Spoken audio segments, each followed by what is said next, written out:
Bonjour à tous et on commence ce JT avec cette bonne nouvelle pour votre pouvoir d'achat. Et non, vous ne rêvez pas, ça y est, les prix en grande surface sont en baisse au mois de mai, selon les données publiées ce jeudi par Circana, et c'est une première depuis fin 2021. Une déflation certes timide de moins 0,1% sur un an, mais qui fait du bien au porte-monnaie après plus de 2 années de forte hausse des prix. Pour rappel, l'année dernière, à la même période, la hausse atteignait presque 16% sur un an. Dans le détail, ce sont les catégories d'hygiène qui connaissent la plus forte baisse, avec par exemple moins 8,7% sur les soins pour hommes, moins 5,5% pour les gels douche et moins 4,6% pour les produits de toilette intime.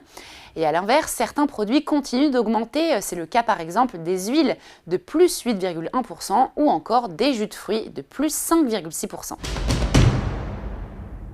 Et on poursuit avec une note moins positive qui concerne les propriétaires de SUV. 3 mois après une consultation citoyenne, le Conseil de Paris a finalement voté l'augmentation des tarifs de stationnement pour les véhicules volumineux.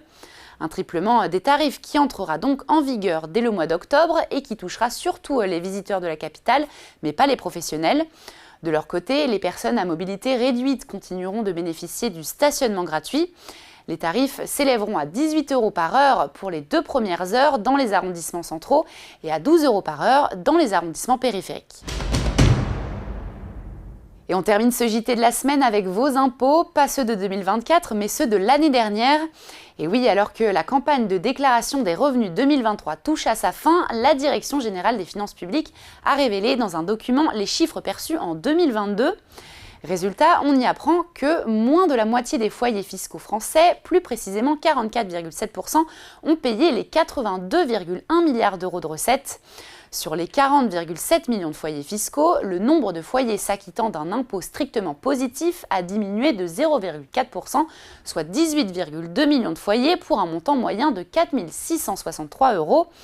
A noter que les recettes se concentrent de plus en plus sur les foyers les plus riches, car les 10% les plus aisés payent 76% du total des impôts sur le revenu.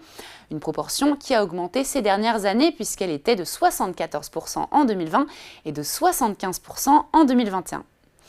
Et voilà, Parlons Cash l'hebdo, c'est fini. On se retrouve la semaine prochaine sur Boursorama.